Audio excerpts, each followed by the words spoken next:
Carlo Ancelotti já esboçou o time titular da seleção que mandará a campo amanhã para enfrentar a Coreia do Sul. Após 2 dias de treinamento, Carleto finalmente escolheu sua equipe, com direito a mudanças na defesa e novidades no ataque. Vamos ver quais foram as escolhas dele e fazer uma análise do time.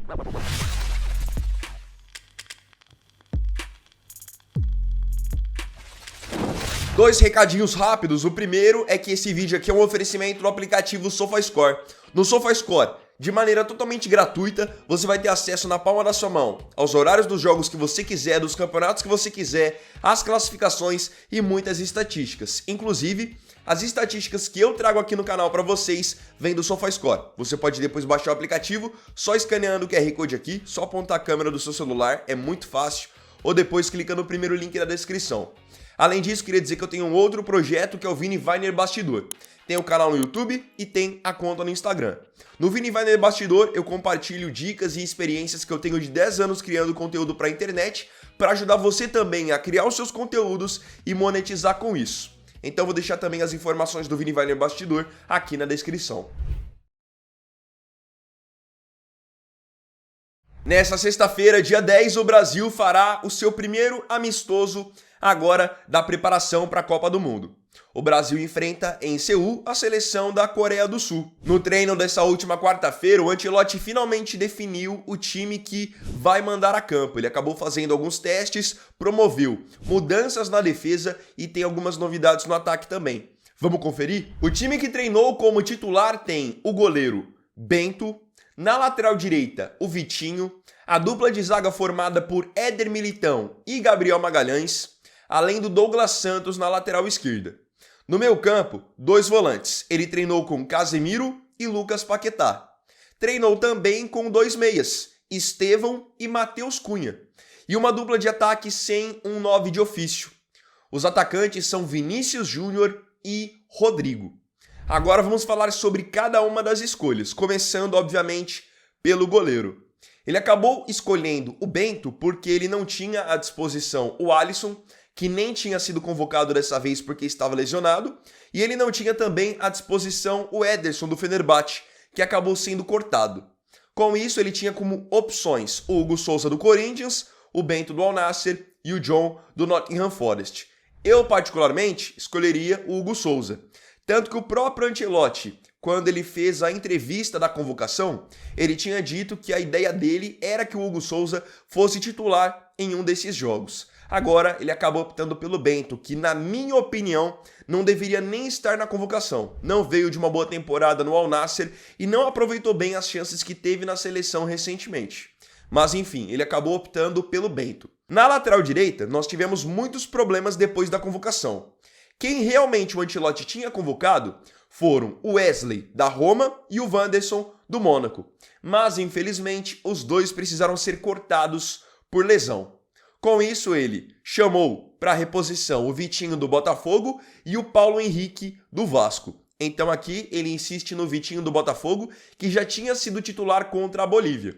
Mas eu particularmente prefiro o Paulo Henrique. Para mim é um jogador de mais vigor físico, gosto muito da maneira como o Paulo Henrique constrói, chega no campo de ataque. Então, mais uma discordância aqui em cima da decisão do Ancelotti.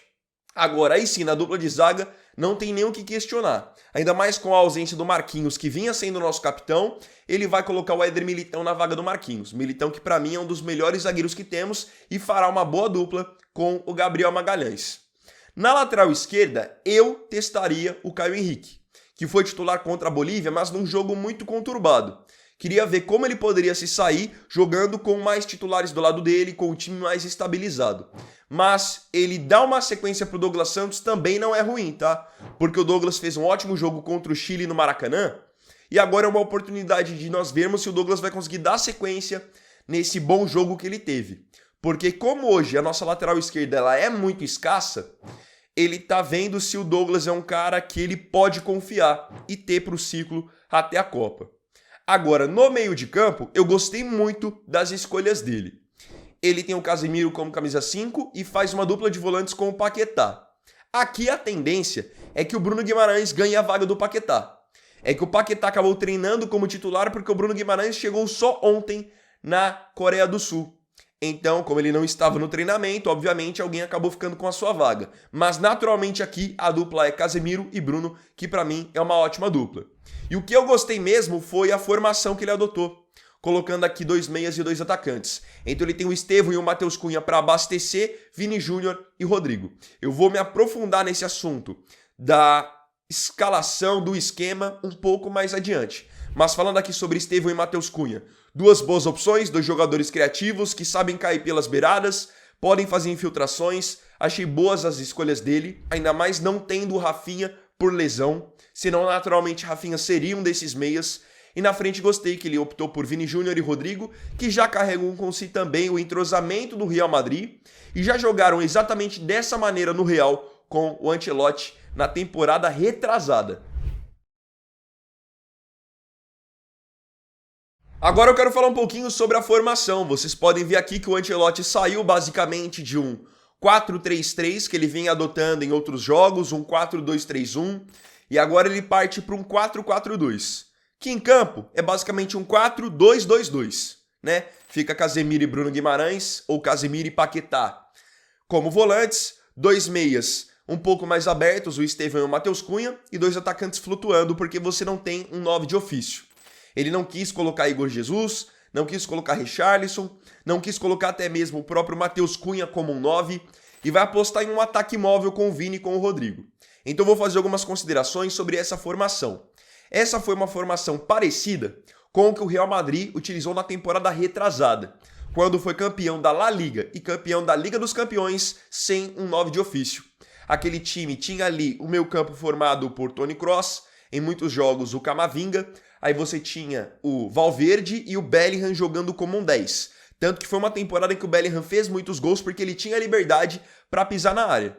E aí os atacantes eram Vini e Rodrigo. Ele vai tentar repetir isso agora na seleção. Dar essa liberdade de movimentação para o Vini e para o Rodrigo para ver se o rendimento ofensivo da seleção melhora e ao mesmo tempo você tem um equilíbrio ali no meio de campo. O meio campo ele sempre bateu na tecla que gostaria de jogar com 4 jogadores da seleção porque assim ele teria um maior equilíbrio. E, na minha visão, ele está totalmente correto.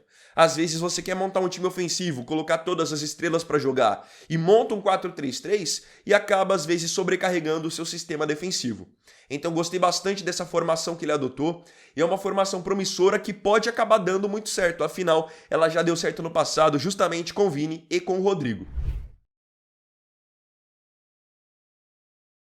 Com base nessa escalação, nessa formação, eu queria destacar 3 jogadores que precisam aproveitar muito bem essa oportunidade, caso de fato sejam titulares no jogo de amanhã.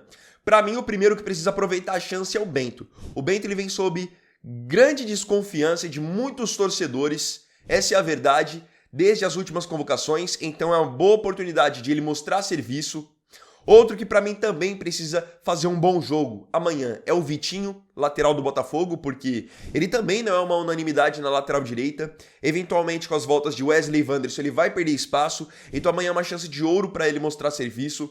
E o mesmo vale para mim para o Douglas Santos. O Douglas fez um bom jogo contra o Chile, mas se amanhã ele for mal, provavelmente a mídia, os torcedores já vão vir em cima. Então se ele faz um bom jogo, é até uma possibilidade de ele garantir uma vaga para a convocação do mês que vem, quando o Brasil vai enfrentar seleções africanas. De resto, Militão, Magalhães, Casemiro, enfim, Vini Júnior, Rodrigo, já são jogadores garantidos com o Ancelotti.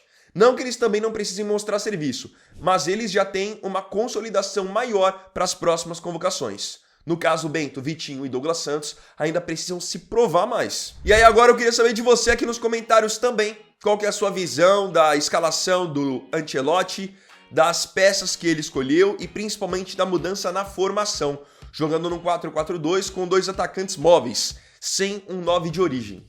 Não se esqueça de comentar a sua opinião.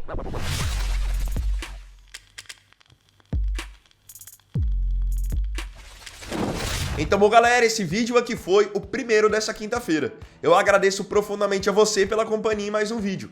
E não se esqueça, se curtiu, deixa o like, se inscreva no canal e compartilhe. Então é isso galera, tamo junto, até mais tarde e até o próximo vídeo. Fiquem com Deus. Vini Wagner aqui, valeu, falou e fui!